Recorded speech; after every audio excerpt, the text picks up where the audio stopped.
Rahasia kemerdekaan Indonesia dalam kitab kuno Majapahit. Siapa sangka kunci kemerdekaan Indonesia ada dalam sebuah kitab kuno dari zaman Majapahit. Pada tahun 1945, Perang Dunia II berujung kemenangan sekutu dan kekalahan Jepang di Asia Pasifik. 3 bulan sebelum bom atom Hiroshima, BPUPKI, Panitia Persiapan Kemerdekaan Indonesia terbentuk. Mereka berkejaran dengan waktu, karena Belanda yang membonceng sekutu dapat merebut kembali Nusantara jika wilayah ini dianggap rampasan perang dari Jepang. Tak ada jalan lain, Indonesia harus segera berdaulat. Namun, menyusun konsep negara sebesar dan seberagam Indonesia tidaklah mudah. Untungnya, kitab Sutasoma dari abad ke-14 memberi kita semboyan Bhinneka Tunggal Ika, sekaligus kunci keberhasilan kemerdekaan kita.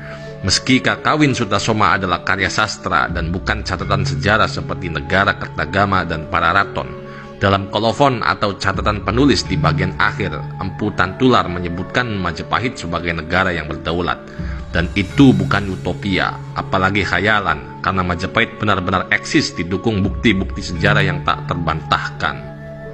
Nah, Bhinneka Tunggal Ika dari Majapahit lalu diserap pendiri bangsa dan ditarik ke lingkup yang lebih luas. Tidak hanya sebatas agama, namun juga mewakili beragamnya suku, bahasa, dan kebudayaan di Indonesia. Yang menarik, Insinyur Soekarno memperkenalkan kata suku yang berarti kaki dalam bahasa Jawa. Ibarat lipan yang badannya satu tapi punya banyak kaki atau suku. Jadi, meski kita berbeda dalam banyak hal, kita tetap satu sebagai bangsa Indonesia. Nah, selain semboyan Bhinneka Tunggal Ika, ternyata Majapahit banyak menginspirasi kemerdekaan kita. Mari kita telisik satu persatu. Konsep negara kebangsaan.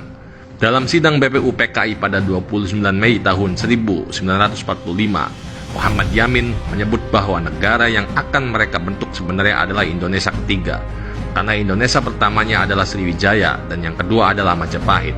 Saat Insinyur Soekarno menggulirkan gagasan negara kebangsaan atau nasionalis stat, beliau pun menegaskan bahwa kerajaan Sriwijaya dan Majapahit adalah model yang hendak dicontohnya. Tentu ini lebih luas lagi dari sekedar wilayah Hindia Belanda, karena pada masa keemasannya cakupan Majapahit membentang dari ujung utara Sumatera hingga Irian atau Papua. Wilayah Indonesia terdiri dari ribuan pulau dan budaya, namun semua diikat menjadi satu konsep bernama Nusantara. Kesatuan Nusantara yang beragam. Nama Nusantara sudah tercatat sejak zaman Singasari, salah satunya dalam Prasasti Mula Malurung 1255 Masehi. Namun, nama ini semakin populer di era Majapahit karena politik ekspansi yang dikerjakannya. Empu Prapanca kemudian mengabadikan wilayah-wilayah Mandala Nusantara dalam Kakawin Negara Kertagama 1365 Masehi. Nama Nusantara kembali bergaung saat Ki Hajar Dewantara dalam Kongres Pemuda 1928 mengusulkannya sebagai nama negara. Meski nama Indonesia yang terpilih, Nusantara tetap dipertahankan untuk merujuk pada luasnya wilayah dan ragamnya budaya kita. Jadi, sepaket dengan Bhinneka Tunggal Ika, kata Nusantara dari zaman klasik ini mengingatkan kita keberagaman adalah kekuatan. Dan sampailah kita ke warisan berikutnya, Sang Saka Merah Putih. Tahukah Anda, Majapahit juga mewariskan Sang Saka Merah Putih sebagai bendera kita? Bukannya bendera kita asalnya dari bendera Belanda yang disobek bagian birunya?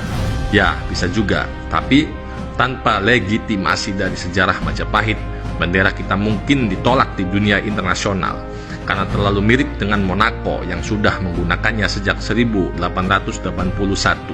Untungnya, Indonesia bisa membuktikan bahwa merah putih sudah digunakan lama di Nusantara, minimal sejak 1294 Masehi.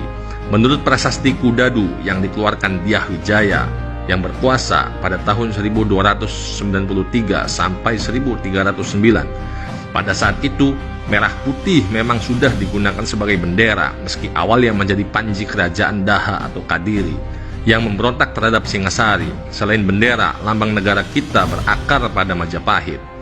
Garuda, berjuang untuk merdeka. Kisah Garuda yang membebaskan ibunya dari penjajahan para ular banyak dipahatkan di candi-candi era Singasari dan Majapahit.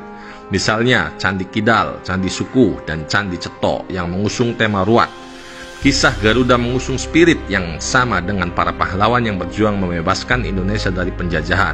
Maka, ketika panitia PPKI bersidang pada 18 Agustus 1945 guna menyusun UUD 45 sebagai konstitusi Indonesia, mereka pun menetapkan Garuda Pancasila sebagai lambang negara kita. Jadi, apa gunanya kemerdekaan Indonesia dikait-kaitkan dengan Sriwijaya dan Majapahit?